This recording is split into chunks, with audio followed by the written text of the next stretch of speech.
It's now my honor to introduce to you our next president. Dr. Matthew Hutter is a general and GI surgeon at the Mass General Hospital, where his clinical work focuses on advanced laparoscopic and bariatric surgery.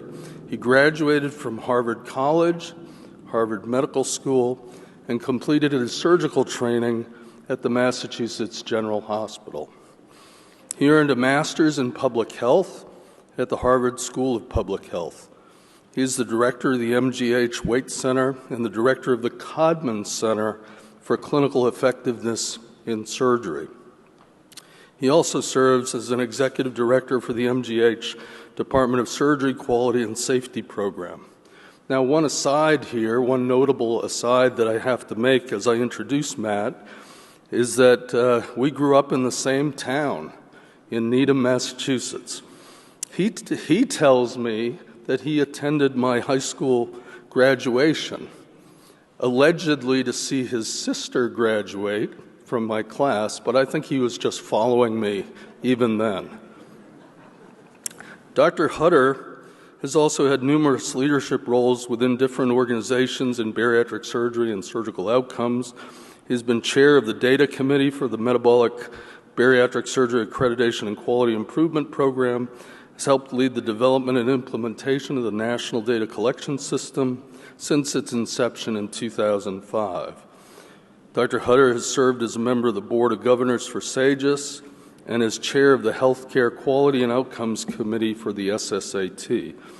His overall academic focus is on the development, implementation, and responsible use of data collection systems in surgery, with a focus on assessing and improving the quality of surgical care.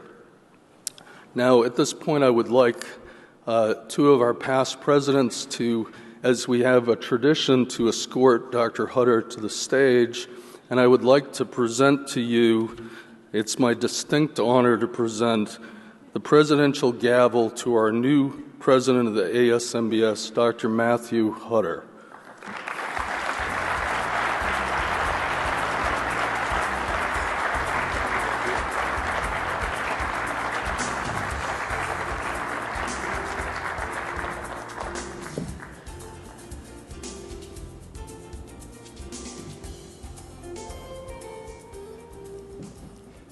It really is an honor and pleasure to serve. I'm very humbled by this opportunity, and to whom much is given, much is expected. I would really like to thank Eric for all of his service, for all he's done for the society, not only this year, but over the years, and thank you very much, Eric.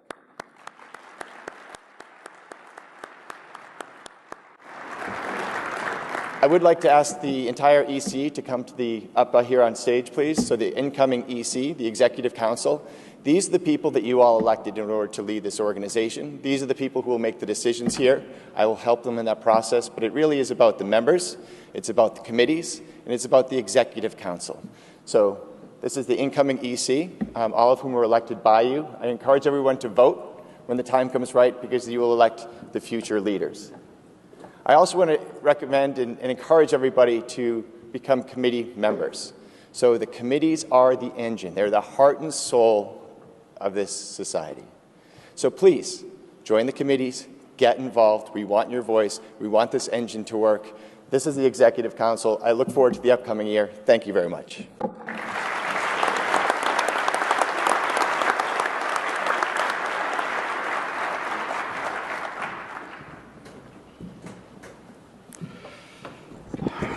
Thank you, Matt. My name is Samer Matar. I'm the past president of this wonderful society, and I have the honor and privilege of introducing our current president, who's going to give his address. So here is a picture of Eric as a baby, adorable as usual, and you can see that he was a very charming baby. And then the next picture is that of him enjoying his first year birthday along with family members, and I believe his mom in the back. Now, the charm and adorability continue into his early childhood, and Soon enough, it's discovered that he is a musical prodigy. I understand he won various violin playing awards right into his teenage years. And so we're lucky to have a president who is multi-talented in many areas. Eric was raised by loving parents who unfortunately can't be here today. They couldn't travel to come and enjoy this day with us. But there you see Donna and Ermis partying and celebrating their 60th anniversary. Eric did mention his graduation. As you can see, he had a flair for hairdos at the time. I believe this was the third attempt at getting a formal photograph. The photographer would keep sending him back home to straighten his hair. But finally, they just took that picture. As you can see, it is Needham indeed. In fact, I was visiting Boston with Eric maybe a year or two ago, and we drove through Needham, and he showed me his house where you lived, and I'll remember that well. It was a nice neighborhood. So here is a very succinct list of his career. This obviously doesn't speak to the multiple accomplishments he's done, but he did graduate Boston University after a 6-year program, and then did his residency training in Rhode Island at Brown University, including a 2-year fellowship under Dr. Donald Gann. And then he joined the faculty at Virginia Commonwealth University with the legendary Harvey Sugarman.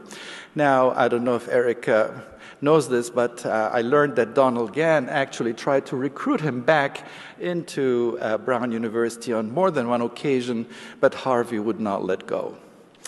He then moved on to Duke University, and as you can see there, several other institutions, until he joined another legendary pioneer of bariatric surgery, and that's Walter Porres at East Carolina University. So certainly a very accomplished career, including 140 publications, 6 books, and almost 40 book chapters.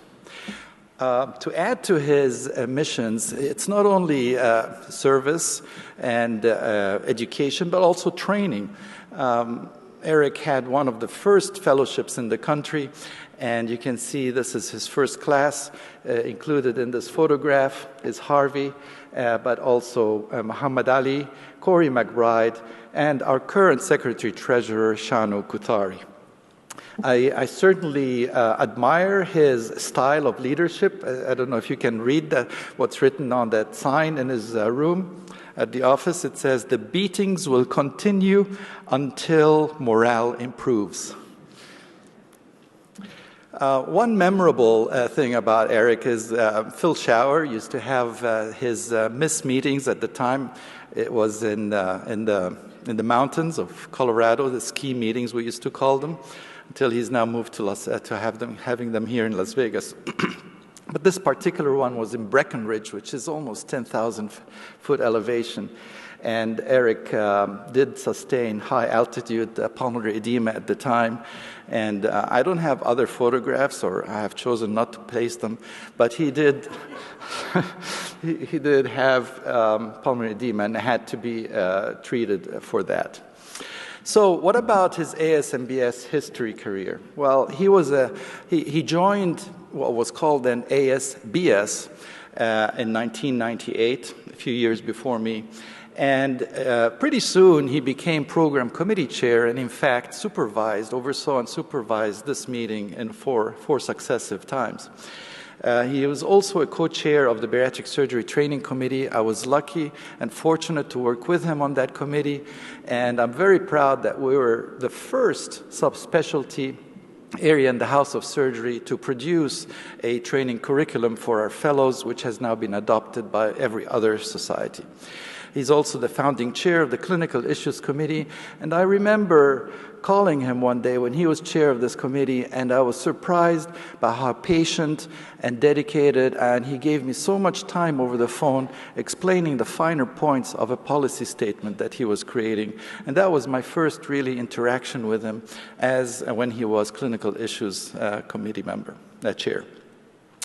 You can see all the other accomplishments and successive leadership positions he had in our society, culminating in, and also worked on the board certification white paper, which I was fortunate enough to work with him, and I'm sure there will be more to come on that, on his address and the success that we've had there. 2016, he was elected Secretary-Treasurer, and he was President-elect last year and President this year. Eric is also a family man. He is a parent, a father of 4 loving children. You can see here 2 different photographs at different time periods. And included in this photograph are his children, Meredith, Eric, Amanda, and Courtney, who are here today. And I've learned that Eric is a very loving father. He is very appreciative of his children, and he displays a lot of interest in what they do, what interests them, interests him. Courtney, his daughter, recounts how in middle school she would repeatedly play the song, Shania Twain's song, "Man, I Feel Like a Woman," over and over again in the car, and Eric would readily and happily sing along. So it shows his patience, which we all understand and appreciate. And there's a goofy side to Eric, as you can see here. His children are surprised that they hear that he is a serious man from his patients and from his colleagues, that Eric is very serious, because they have learned and become accustomed, as we have, to see the lighter side of Eric, always engaging, always friendly, always patient. And he's got the moves. This is a photograph of him at his daughter's wedding, and you can see that he has rhythm, and it's not all seriousness. And from a personal point of view, I've had, over the last couple of years, spent a lot of time with Eric, and I've seen his personal and human side. I've learned what a patient man he is, how good a listener he is, how wise he is, and frankly, I am just so happy and fortunate and proud to present to you the president of the most accomplished subspecialty society in the world, Dr. Eric DeMaria.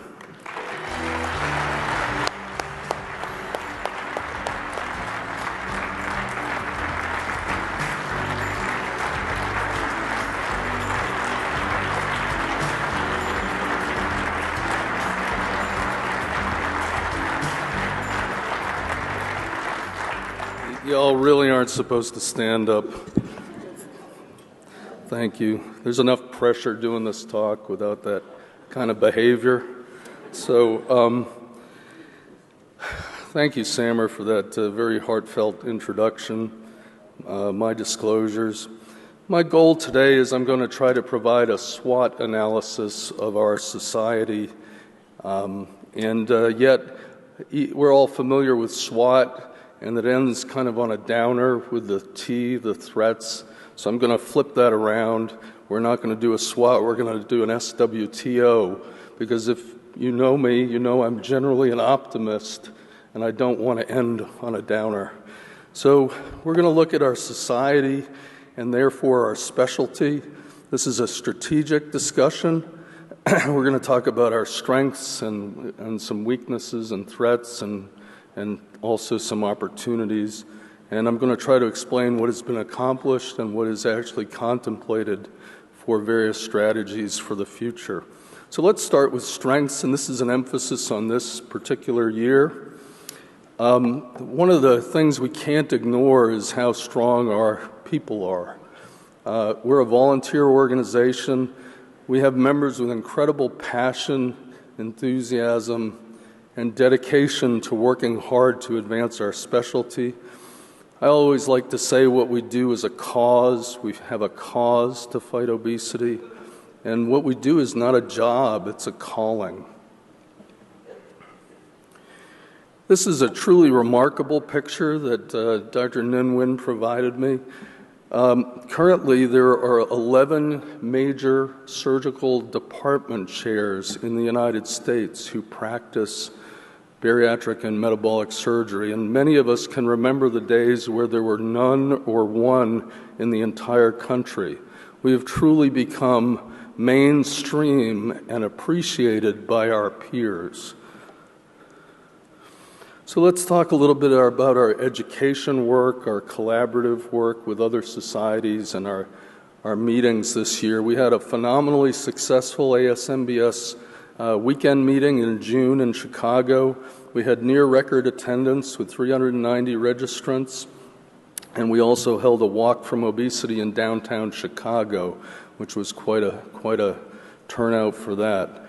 I'm very proud that we participated in a joint symposium that we developed with the American Diabetes Association. We held this symposium at their meeting in San Francisco in June. I will tell you that there were about 700 or 800 people in the audience, many of them endocrinologists, listening to discussions by experts on interventional treatment of diabetes. We are repeating this symposium at this meeting today. It'll be this afternoon, and I hope you can attend. ASMBS this year sponsored the World Congress on Interventional Therapies for Type 2 Diabetes, and we actually already have reviewed and endorsed one of the first consensus statements to come from that meeting on barriers to implementation of diabetes surgery guidelines. So again, something quite important. I want to draw attention to our Collaborative Care Summit. The 6th annual one was held this year. Dr. John Morton, who founded the whole concept and has led it for all these years. We had a record 33 professional organizations attend that meeting with a focus on healthcare networks. But we added a new twist this year to the mix, which was a forum on primary care. We're grateful to Novo Nordisk and Medtronic for sponsoring bringing 5 primary care societies to the table with 6 obesity treatment societies to have a roundtable discussion on the challenges that our primary care colleagues face in dealing with obesity and trying to diagnose and treat this problem.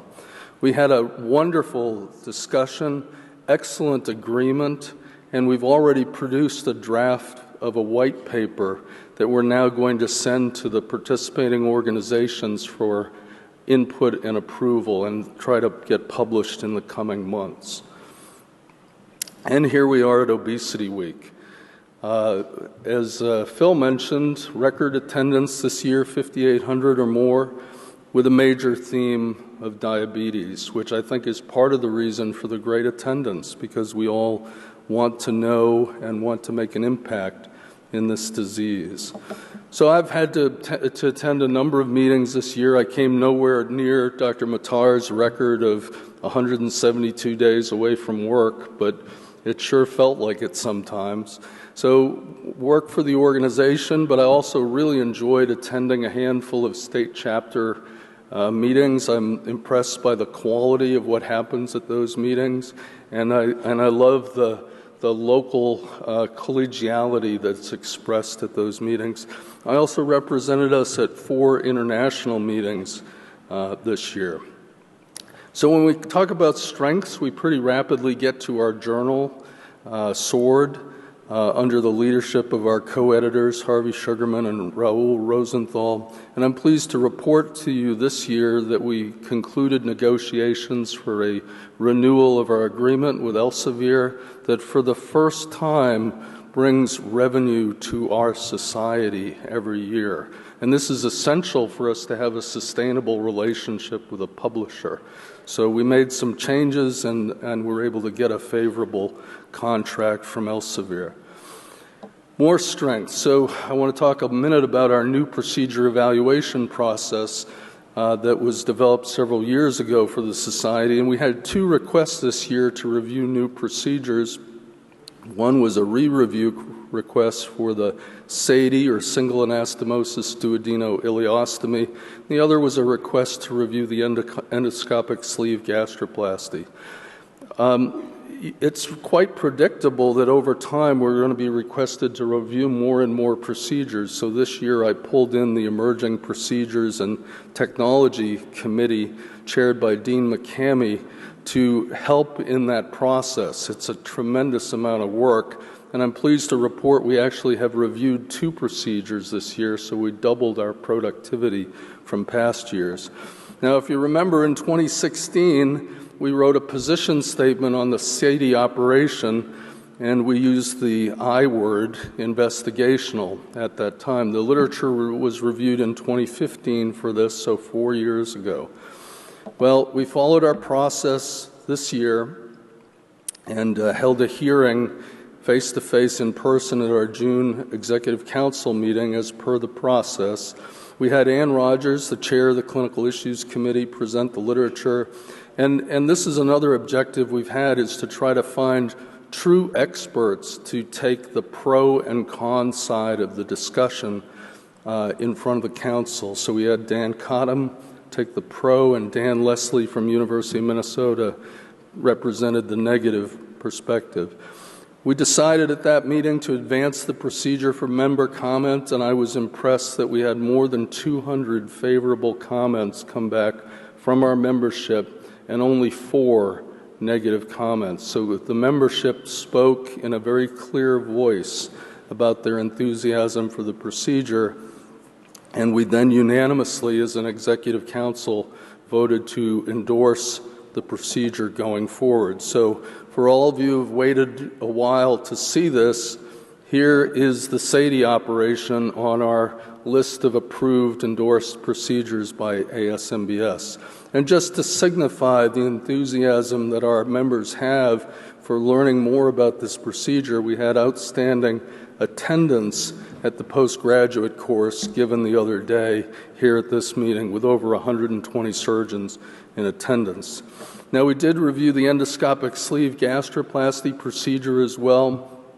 Again, followed the same concept that we wanted recognized experts to talk to us about the procedure. Dean McCamey, the Emerging Procedures Chair, reviewed the literature. Eric Wilson represented the pro opinion, very experienced with the operation, and Ricardo Cohen from Brazil represented the con. This procedure will not be endorsed at this time.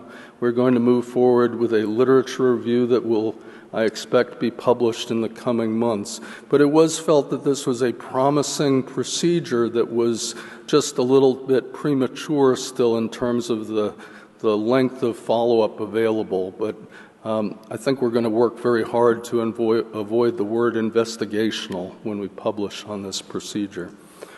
Now, there are many committee chairs and co-chairs, leaders of various task force and projects that work hard for this organization, and I can't possibly take the time to mention every single one of them because you guys would all leave me and go to lunch. So I want all of you to know that your efforts, time, and work are greatly appreciated by the leadership of this organization. But I do have to mention one in particular, and this is our Committee of the Year. Joe Northup, Chair, Margaret Inman, and Mickey Seeger as co-chairs. The Access to Care Committee perennially does a tremendous amount of work for this organization. It's so important what they do. Really cool thing this year is they've actually had some success, which is nice to see. There's been some changes in insurance companies waiving the 6-month weight loss requirements and also lowering the BMI limits. A number of companies this year, really for the first time, not to mention getting coverage in several states for surgical treatment and so forth. So I particularly appreciated Joe and his leadership when we learned about the bundled care proposal from CMS, and Joe stepped up and organized a session at our June meeting to help our members understand that. So congratulations to them and this committee. More committee work strengths. From the research committee, Nancy Pusaferi and Dimitrios Stefanidis, running that committee, published an article in SWOT this year doing a Delphi-like analysis of what are the priority research topics according to those of us who practice in the field of bariatric and metabolic surgery. So what I can share with you from their paper is that these were the top 3 things that all of us felt were important topics for research: mechanisms of weight recidivism after surgery, mechanisms of weight loss and improved comorbidity, and the best treatment algorithms for patients who have regained weight. So these are the Delphi results, and congratulations to that group on their publication. I want to mention the ASMBS Foundation with the primary goals of advocacy, research, and education. So 2019 was a rebuilding year for the foundation under the leadership of Dr. Rami Lutfi, the president, and also part of the mix was finding and hiring a new executive director, who's Michael Vada, the executive director, and finding new board members for the foundation to bring some new energy and enthusiasm. I want to recognize Paul Enochs, who as Secretary-Treasurer is getting ready to move up and assume the role of president of our foundation. And I want to specifically mention the Aware monthly giving campaign for the foundation to try and help them support what they do to help our society in the areas of advocacy, research, and education. Many members don't realize that every year the foundation gives a significant amount of money to the ASMBS to support these activities. So the Aware campaign, Awareness, Wellness, Access, Research, and Education, is essentially a low dollar amount monthly giving campaign, and what we'd like to see is high-level participation by our membership. We're really looking for the proportion of members who participate rather than any particular decision about a dollar amount. And I don't know if you're anything like me, but you know, every month money comes out of my account to go to Amazon or something like that, and it's almost like it's too much work to try to stop it. It would cost me too much money to stop that monthly contribution because I'd be on the phone for an hour and a half. So I think it's a very worthy cause, and I think it's a relatively painless way to support the important work of the foundation. And one of the things I particularly appreciate, because I think it fills a gap in our society in recent years, it was the development of the Foundation Gala, and that is tonight here at our meeting. And that will also be the opportunity to present awards that are sponsored awards from our society, recognition of the contributions of our true superstar members.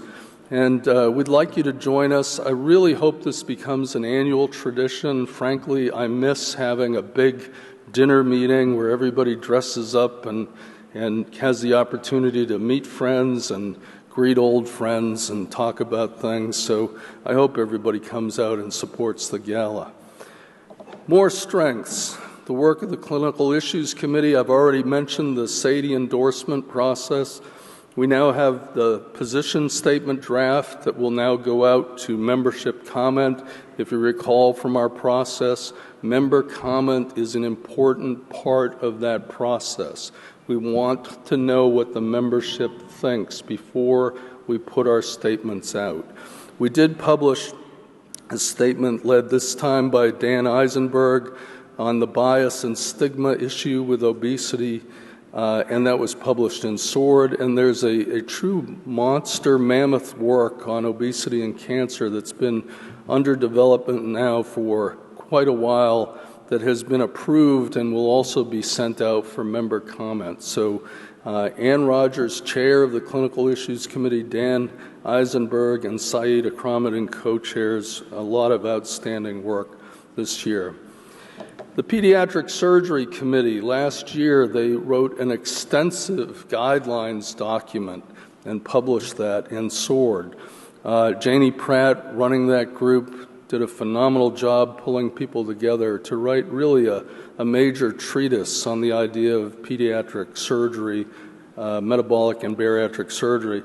This year that was taken to a whole nother level with endorsement essentially by the American Academy of Pediatrics, which virtually adopted everything that was put together in our group's guideline.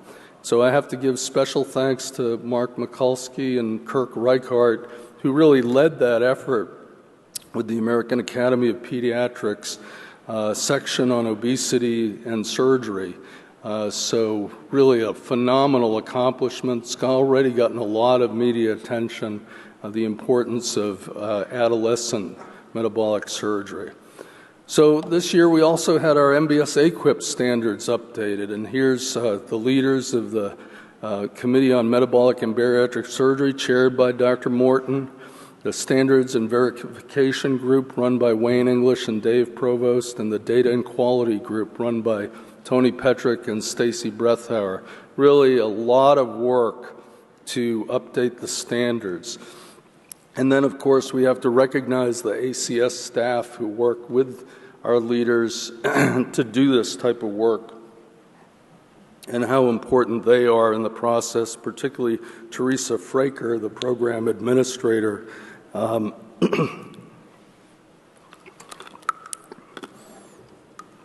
of the new things this year with MBS AQUIP is the obesity medicine platform that has been developed where medical directors can join with surgical directors through the accreditation process. And then here's something to draw your attention to, which is the Bariatric Surgical Risk Benefit Calculator. This uses MBS AQUIP data to predict both risk and benefit of various bariatric surgery procedures, and you can get this through the MBS AQUIP website. Here's an example of the output. The various procedures seen here with different colors. This is the the risk information.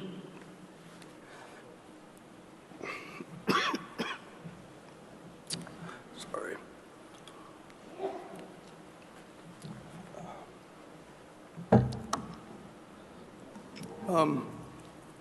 And again, a very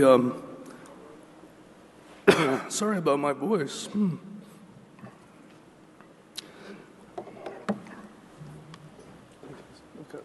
I'm good. Thank you. I hope this is stronger than the other one.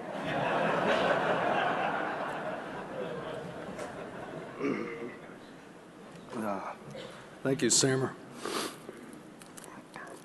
I apologize about my voice. I'm going to hope it comes back for a few more minutes. So, big news here. The publication of the second edition of the ASMBS textbook of bariatric surgery, effort led by Ninh Nguyen, with some of our most important leaders as co-editors. Now, this book is already available for sale through our marketplace location right outside, and there's also going to be a book signing with the editors at the break this afternoon from 3 to 3:45.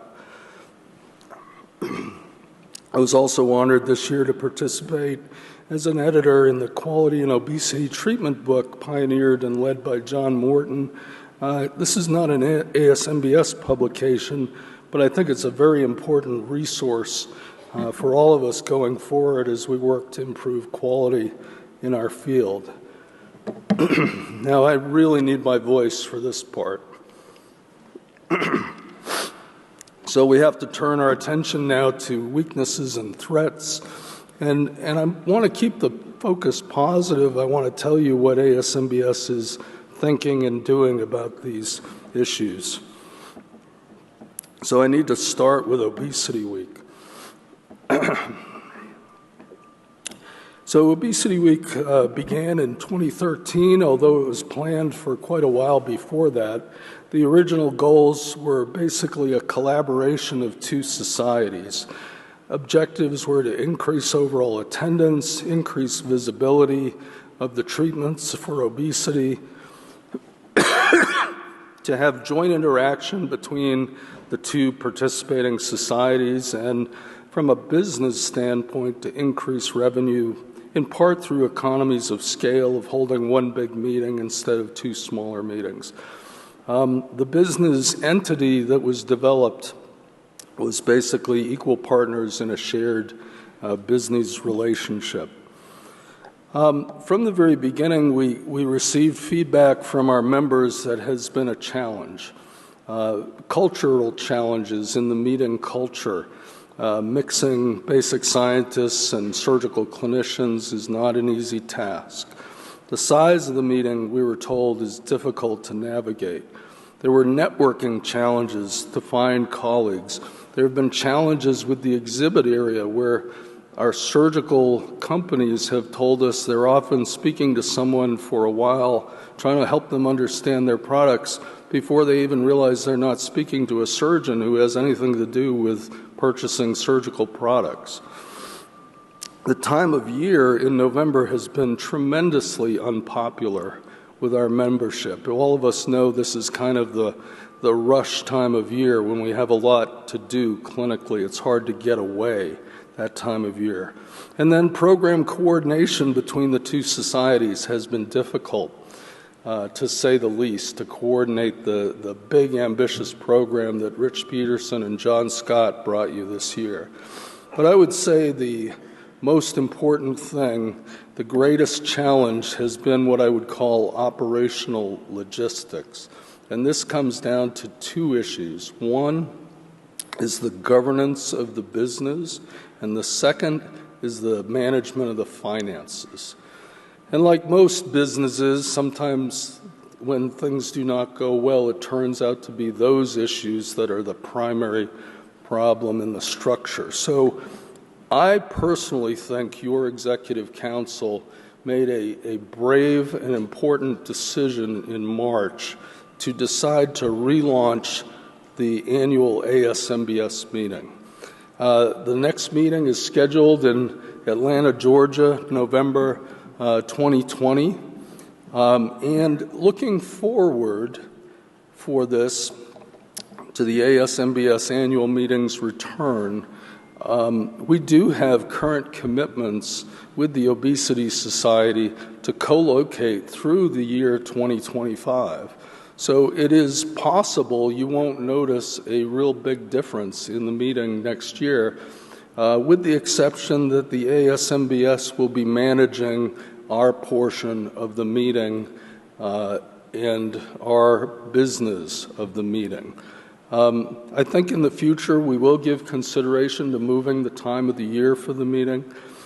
I would assure you that our society will not move away from the concept that we believe in the continuum of care for obesity, which means there will still be non-surgical information presented at our meeting. But probably most important of all for our society is to restore our autonomy regarding the governance of the meeting and our society, as well as the finances of the meeting. And I will say also that this is a business decision in many ways, and we have every desire to continue to work with the Obesity Society and other organizations, as we have always done, to battle the epidemic of obesity. So it does not represent in any way a change in philosophy in that regard. So enough said about that. So let's talk about another significant weakness or threat that we face, which is the low utilization of surgery as treatment for the disease of obesity.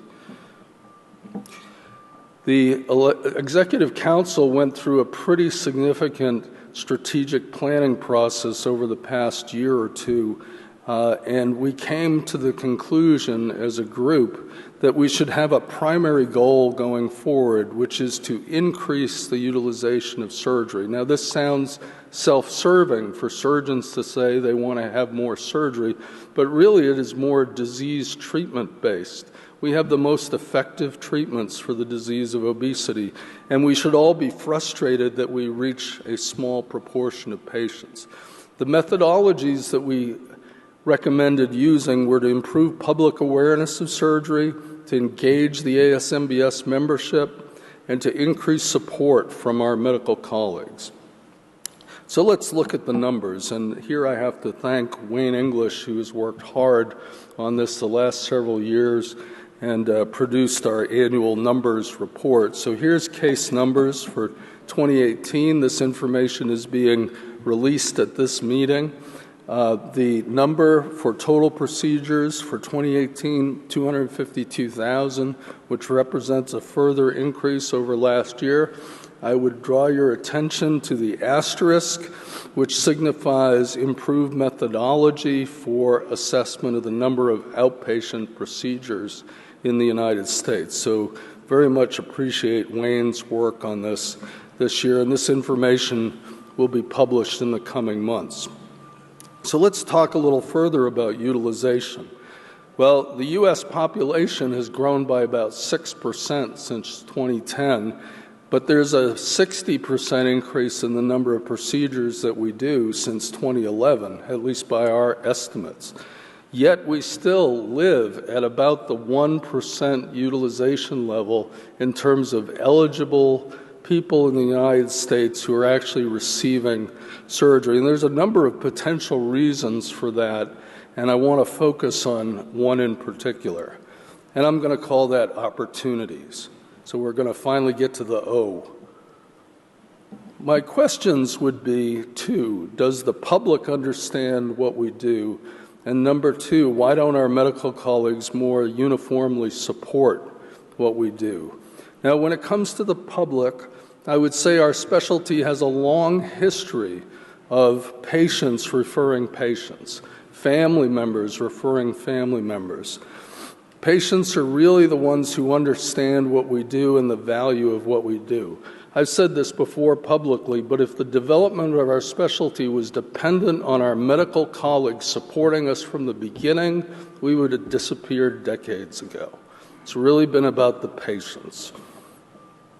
So I would like us to revisit the terminology we use, because I don't think the public really understands what we do. The word bariatric, I think, has always been problematic. I don't think people know what that means even today. As a matter of fact, if you talk to people who do search engine optimization, what they say is people today still look up weight loss surgery. That's the #1 search term. Metabolic. Now, I do respect the concept of metabolic, and as a matter of fact, I think it's a wonderful term to use in our universities and our departments, but I'm not sure it's the right term to use with our patients. Patients are confused about this too.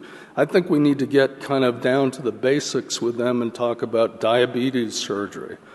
Otherwise, our messaging becomes focused on teaching the public new terms rather than getting our real message through, which is information about surgery.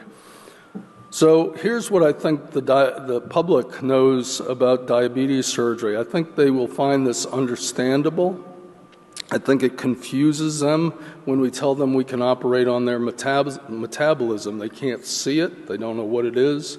I think diabetes is clear-cut disease. The clear-cut disease, there's real fear about long-term complications with this disease, and it's a yes-no question. Patients know if they have it, and they know if they don't have it. Diabetes is very clear-cut. It's not putting us in the world of pounds gained, pounds lost. It's a challenge to build a surgical specialty on body weight. And the results won't be judged by the pounds lost or gained. Not to mention, we have the most high-level evidence available with diabetes as compared to other comorbidities and multiple guidelines to support what we do from our medical colleagues. And that is totally critical in our push forward in this area, is that we can now just convey the information. We don't have to write the guidelines because they're there already and our medical colleagues have endorsed them. So here's the problem with diabetes surgery. The public still has no idea this exists.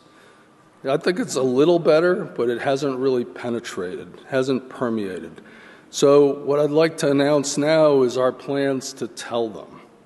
And this represents a new direction for the society in terms of how aggressive we're going to be getting some things done.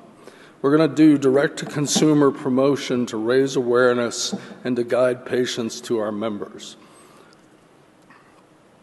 The first thing I'd like to talk about briefly is our new website, escapediabetes.org. We're doing a soft launch of the website at this meeting so that we can get feedback before we go off into a bigger direction. Very proud of the development of this by the IT folks within our ASMBS staff. Did a phenomenal job. The graphics design folks. I'm going to show you some of the pages from this website. You can see the URL there, Escape Diabetes. And it's very much a patient-facing website where patients can go to get basic information as we teach them. I love the question that they put up here, why have you chosen to remain diabetic? I've told this story multiple times, but I ask people this all the time. It talks about types of surgery, it challenges them, what are they waiting for? And this is a very important part of the site. There's two things here. There's the Find a Provider. This is going to be based on our ASMBS Provider Directory and the Diabetes Risk Calculator. So when talking about the Provider Directory, I'd like to make an appeal to all of our practicing surgeon members to get on the directory and update your information. Put a nice picture there. Have a nice bio. So here's mine.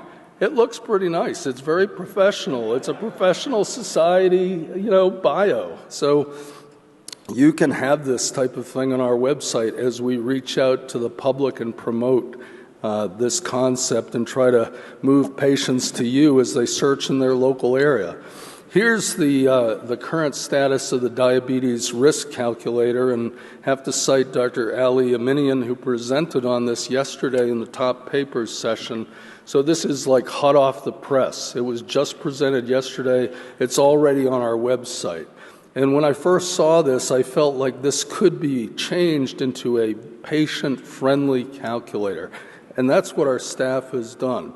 So you enter in your history, your laboratory values, and this will come up with your 10-year risk, which includes mortality as well as complications of diabetes. It then calculates if you were to have metabolic surgery, how those statistics would change. And then on the far right, the relative change in the 10-year outcomes, most of which obviously are reductions in risk. And I think this is solid information that we want our patients to be seeing so they can make reasonable decisions about their future based on true information. Direct-to-consumer promotion, and here I have to thank Roger Kissin, who's been our public relations media consultant now for many years, because Roger brought some of these ideas, some of the mechanisms forward of how we could do this and do it well. So what I want to announce today is a partnership between ASMBS and WebMD. This partnership is for the purposes of seamlessly integrating ASMBS messaging within the WebMD's trusted environment. And we want to take true information seekers to being appointment makers and potential patients. WebMD is a phenomenally successful health information network. Number one in patient engagement. They see traffic-wise more than 50,000 visitors to weight loss content a month, and they see more than 1.7 million visitors to diabetes content per month. There is very little information on WebMD about diabetes surgery, and we are going to lead that content into WebMD. So this is an exciting project. Here's some examples of the WebMD environment and the banners that will be there that link to ASMBS content. Here's some more banners, sample banners that we would have for the diabetes content area of WebMD. So the goals for the pilot phase, and I need to thank several sponsors for getting us off the ground financially to do this. Number one, our corporate council, which represents our industry supporters. Number two, Medtronic, that really stepped up and provided funding to do this, and also funds from ASMBS to get this off the ground. Goals are more than 2 million impressions of our banner media regarding weight loss, more than 750,000 impressions of diabetes content that we will put on WebMD, more than 1 million impressions of our banner media across all of WebMD's information, and then 33,000, actually more than 33,000 qualified visitors who will then pass through to the ASMBS brand page on WebMD. We're looking at a December or January launch of this exciting new partnership. Again, we will be using our ASMBS provider directory, so please go in and update your information. You may actually need to make a phone call because some people have lost their password and so forth, but please try to get your information included so we can include you in the WebMD. Okay, so now let's turn to some history. In 2014, our ASMBS President Ninh Nguyen convened a task force from ASMBS membership to talk about board certification, and I was privileged to be part of that task force, and actually your past president, Samar Matar, and I co-authored a white paper on the concept of board certification at that time. We had interest in the idea, but one of our primary feelings about this was that we could not allow a certification to exist that would not allow our membership, our practicing surgeons, to participate. And that's an important thing to bear in mind as we go forward. I was then fortunate to chair this task force for several years with other very highly regarded members of our society looking at the various issues around board certification. We still had no idea that we could do this with the American Board of Surgery, and there was some thought entertained to actually going out on our own and doing it ourselves so we could control what the end result looked like. So we got an interesting phone call in December of 2018 from the American Board of Surgery asking if we would be interested in applying for a focused practice designation. This group here on the slide is the primary group that had phone calls and a lot of work to try to get this done. Particularly want to cite Ninh Nguyen, who's representative to the American Board, and our current representative to the American Board, Stacy Brethauer. But this led to a lot of work over a very short period of time because they didn't give us a lot of notice before the deadline. So focused practice designation, what does that mean? Well, this is a new designation from the American Board of Medical Specialties that started in 2017. It reflects an evolution of practice following initial certification that's relevant to continuing certification. And it acknowledges that additional expertise can be gained by physicians through their clinical experience. So this fit our objectives very well because it allowed the practicing surgeon to actually be the one to pursue this designation. So it's different than a subspecialty certification, which involves advanced training, and obviously none of us want to go back and do more training to pursue any type of recognition. So there are only a few American Board of Medical specialties that are recognized as having this designation. And basically the concept is that you'd have to be actively certified by the American Board of Surgery, you'd have to meet continuous certification specifics regarding metabolic bariatric surgery, have clinical experience, lifetime and yearly case volumes, participate within an accredited center, and then proficiency demonstrated in a cognitive assessment for the area. So focused practice designation, I want to say one of the most important things right off the bat is the realization that this was done with the support of the American Board of Surgery. And just saying those words, I appreciate after 30 years in practice how novel and new that is for mainstream American surgery to support what we do. The other thing that's truly an honor for us is to be the first surgical specialty put forward by the American Board of Surgery for FPD designation. So focused practice designation in metabolic and bariatric surgery was approved by the full American Board of Medical Specialties just 3 days ago.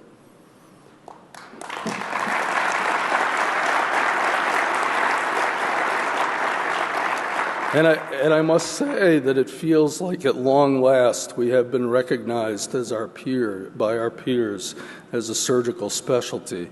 Think about our long history of seeking recognition for what we do. The 36-year history of this society and how many have come before us who have tried to get recognition for what we do. And I would say now the specialty of metabolic and bariatric surgery is officially legitimate and accepted.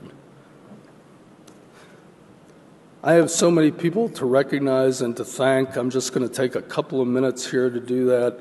First, I want to talk about the Executive Committee of the Executive Council. Your President, Matt Hutter, your President-elect, Shawn Al-Khattari, your past President, Samir Matar. I chose these pictures intentionally because they show exactly what I think of these gentlemen doing, which is working and working hard. They work hard for you. And they're action-oriented. We did not sit around. We did work this year. The Executive Council for 2018-2019, I owe these people an incredible debt of gratitude. They have worked hard on your behalf as well. Particularly recognize Teresa LeMasters in the bottom right there, coming in as your new Secretary-Treasurer on the path to the presidency of ASMBS. So thank you to this group as well. I have to recognize the amazing staff of the ASMBS. You can see there in this party picture, George Ann Mallory, Christy Kaufman, and Jennifer Nguyen, the true leaders of the ASMBS staff. But I have to tell you the story of this year because they accomplished so much under such adverse circumstances. They were poisoned in their office by the landlord installing new carpet just after the first of the year, and none of them could work in the office because they became ill every time they went into the office. So they worked from their homes. They met at different people's homes every day. They worked very hard. People didn't know this was going on because they were so effective in how they did their jobs.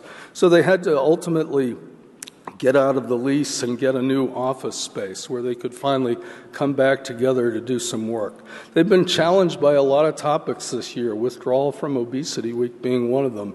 And even while they were so involved planning this meeting that you're at right now, because of the conflicts of looking at future years and how we would arrange those years, they've had to look at future years at the same time they're planning this year.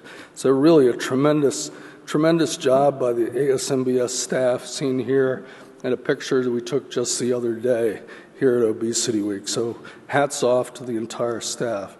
Now, I want to recognize just briefly some of my mentors, and I don't need to go through all of these folks, but they're very accomplished surgeons. They taught me how to operate. Desmond Burkett, when I was a medical student, taught me the importance of flexible endoscopy in our field. He was one of the first flexible endoscopists. Donald Gann's already been mentioned. Bill Thompson, unfortunately, passed away a few years ago, but a phenomenal GI surgeon that I worked with at Brown.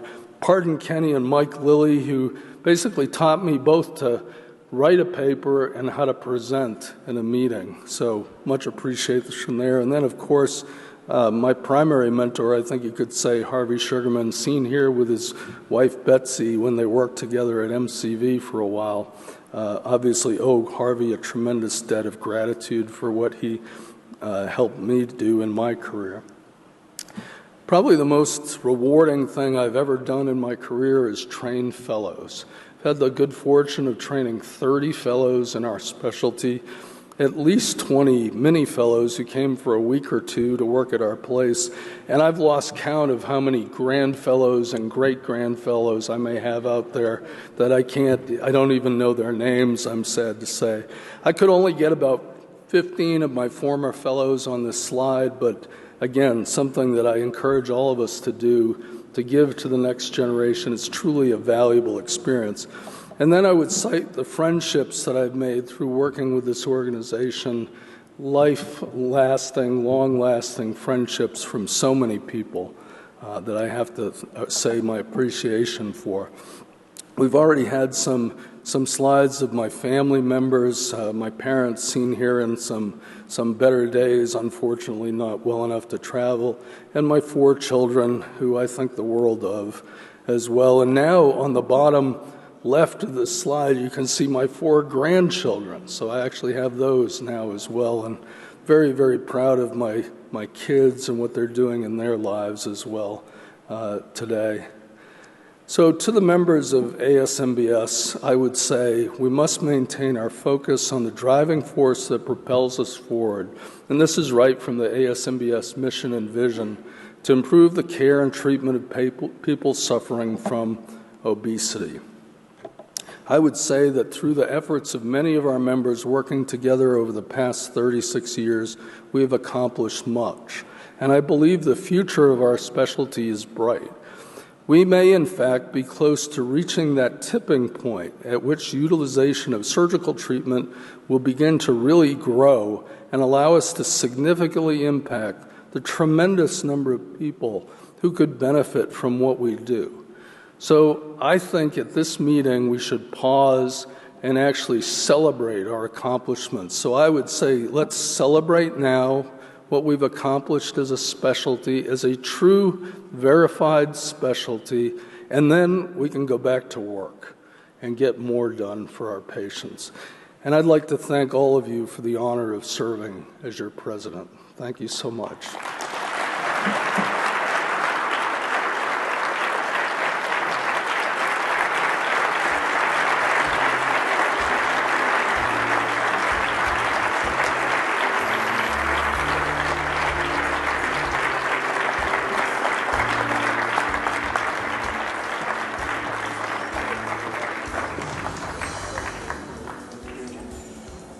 So that was a tremendous address, Eric. Thank you so much. And on behalf of the members, I'd like to present you with this plaque.